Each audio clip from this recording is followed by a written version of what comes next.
Welcome to EconTalk, coming to you from the Library of Economics and Liberty. I'm your host, Russ Roberts of George Mason University.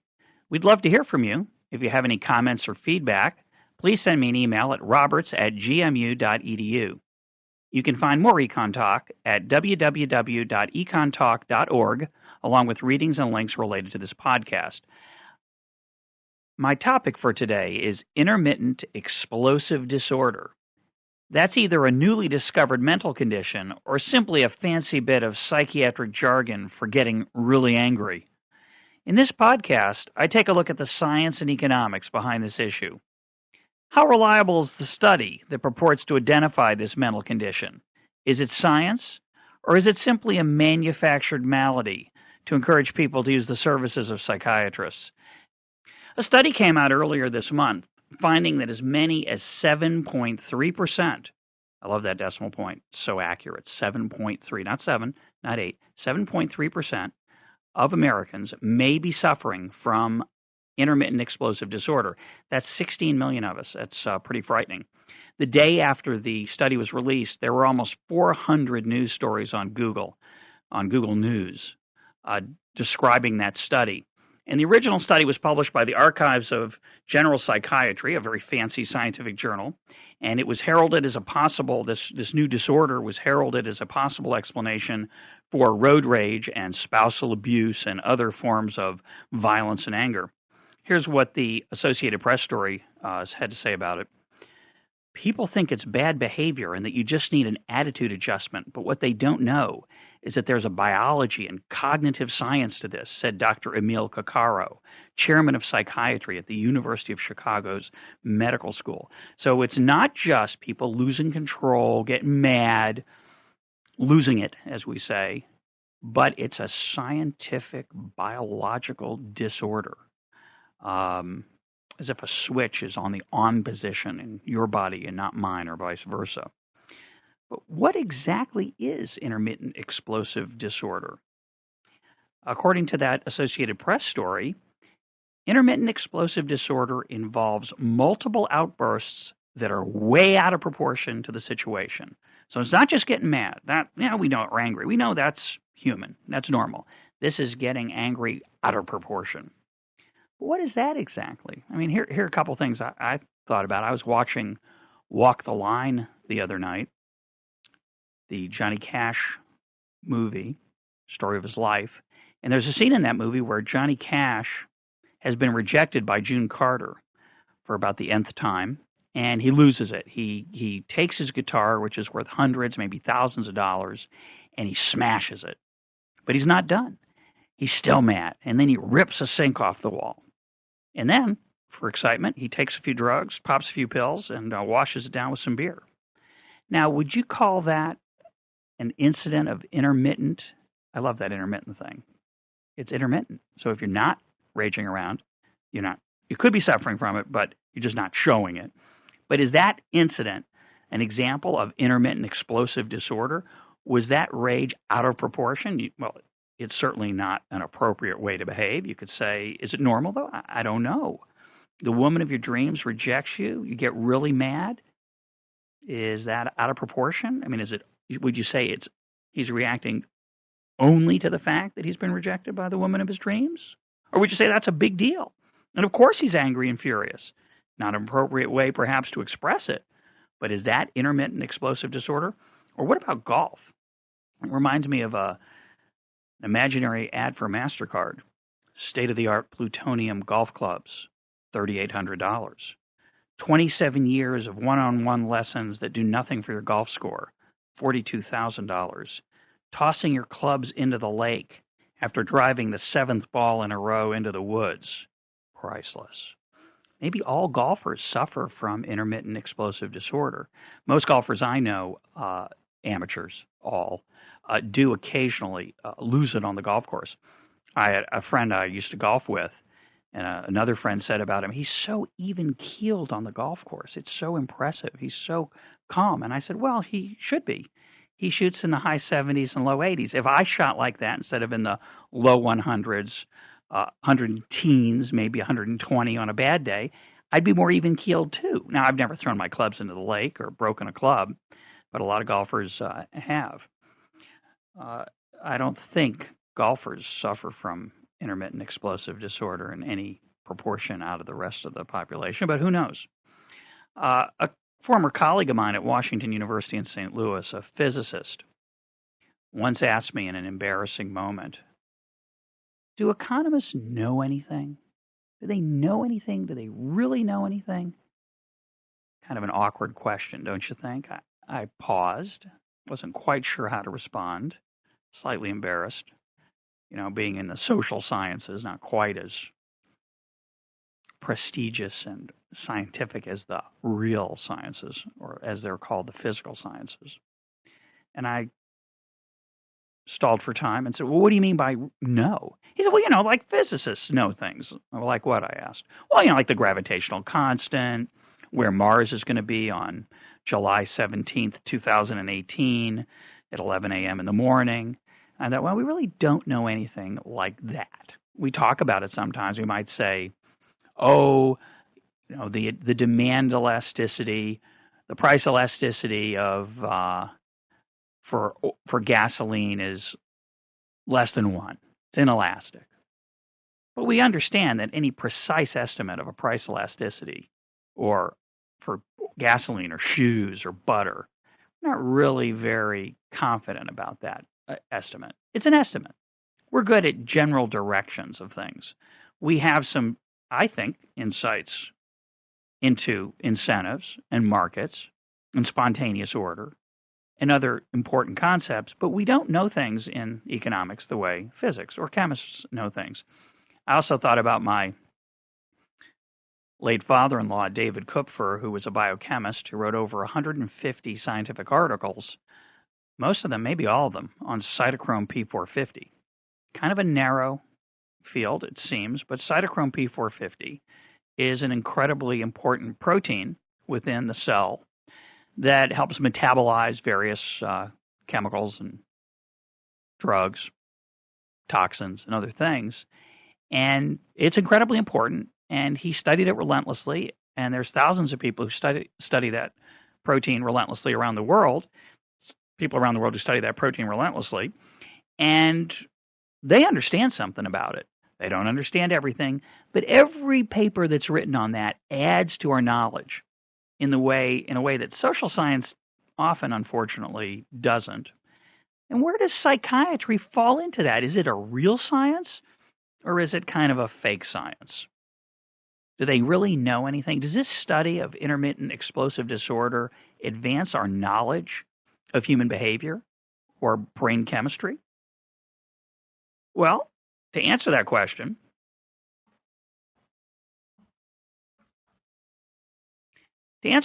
you'd want to know something about how exactly did the study define intermittent explosive disorder. If there's a cognitive science to it, a biology, as one of the co-authors of the study, Dr. Coccaro, claimed in that Associated Press story, surely there's some scientific basis for the conclusion that 7.3% of Americans suffer from this disorder. In fact, at one point, in one study, in one of the reports on the study, Dr. Coccaro referred to intermittent explosive disorder as being more common than better-known mental illnesses, such as schizophrenia or bipolar disorder, implying that intermittent explosive disorder was a mental illness, something that is presumably biological. So how did the study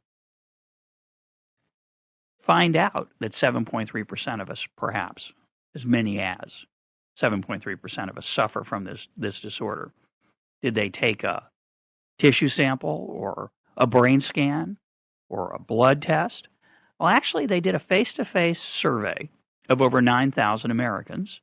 And face-to-face in the study and in the reports that I saw about it, I think was supposed to convey a more scientific approach. It wasn't a mail-in survey or an internet survey, a phone survey. It was face-to-face, but as we'll see, face-to-face has its own problems.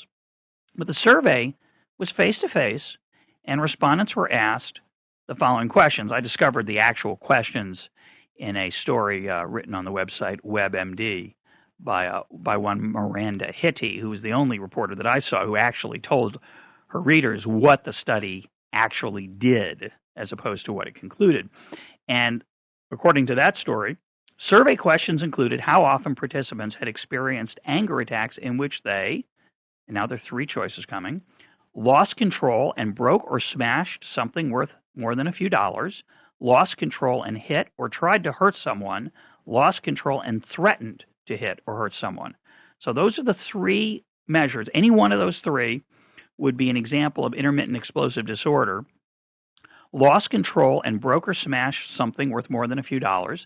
That would be the Johnny Cash guitar sink episode, or the golf clubs in the lake. Lost control and hit or tried to hurt someone. That would be, violence or attempted violence. And then the more elusive, lost control and threatened to hit or hurt someone. Threatened to hit or hurt someone. Now, what exactly does that mean? Threatened.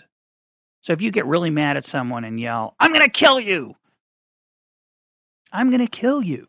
Is that intermittent explosive disorder, or is that an idiomatic expression that has come to mean I'm really angry with you? How would you answer those questions sitting face to face with an interviewer? Well, one conclusion you might draw from a face-to-face survey is that intermittent explosive disorder is underestimated. It's really much greater than 7.3%, because it might be hard to reveal to a stranger interviewing you that you've lost control and hurt someone, or lost control and, say, thrown your golf clubs in the lake, or lost control and screamed violently at somebody. So one conclusion might be that intermittent explosive disorder is actually underestimated by this study. The other possibility is that it is overestimated, because I could imagine having trouble answering those questions. Not really that scientific, the phrase lost control. What does that mean exactly? Does it mean really angry? Does it mean blindly raging against someone such that I don't know what. So you could imagine a person being surveyed and being asked, have you lost control? And asking the questioner, well, what do you mean by lost control? Now, I wonder what the person administering the survey is supposed to say in response to that. There are usually instructions in these kind of surveys. I pulled up the original study, and I didn't find that. But I wonder what the survey designers told the people administering the survey they should respond if a respondent is unsure as to the meaning of lost control or the meaning of threatened. Would they encourage, perhaps, the respondents to be more liberal in their definition of lost control, less liberal, narrow, wide? I don't know. So it's not the most scientific technique to ask someone, have you lost control? And have you threatened someone? What exactly does that mean? Either way, 7.3% of the people evidently in the study responded at least once to those, with at least one of those conditions. So what should be done about it? Well, according to the Associated Press story, Coccaro said the disorder involves inadequate production or functioning of serotonin, a mood-regulating and behavior-inhibiting brain chemical. Treatment with antidepressants, including those that target serotonin receptors in the brain, is often helpful, along with behavior therapy akin to anger management, Coccaro said. So we need a two-pronged approach, according to the study author, one of the authors of the study. We need drugs, and we need therapy. I don't know how effective those things are or would be. Interesting to find out. I'm a skeptic about the virtues of anger management therapy. I know how hard it is to change behavior of human beings. Drugs are probably more effective, although I don't know in this case whether these particular drugs, serotonin and others would be, things that add serotonin or other antidepressant drugs would be useful. And it's kind of amusing. In a different story in the Chicago Sun-Times, Dr. Coccaro took a slightly different approach. According to the Sun-Times, intermittent explosive disorder likely is caused by a chemical imbalance in the brain, excessive amounts of the chemicals that trigger outbursts and not enough of the chemicals that inhibit outbursts, said Dr. Emil Coccaro, an IED expert who co-authored the study. These people aren't jerks, he said. They have a real problem. Intermittent explosive disorder can be treated with antidepressants such as Prozac and Zoloft. In about 70% of cases, the drugs give patients a longer fuse before they blow up. The drugs are, quote, reasonably effective, unquote. The The drugs are reasonably effective, but not a magic bullet, Kokaro said. The Sun Times story continued. Patients also need behavioral therapy to control their anger. For example, when they feel they're about to explode, patients should take a timeout by perhaps walking around the block, Kokaro said. So that's an interesting perspective. Either we need to have anger management therapy or take more walks around the block or count to 10 more often. I counsel friends when very angry about a perceived or actual injustice to sleep on it. That's a piece of advice I have heard from others that I've found very useful in my life. It's cheaper than anger management therapy, but walking around the block or counting to 10 also works very well. But we definitely need more drugs, according to the study authors, prescribed, of course, by psychiatrists.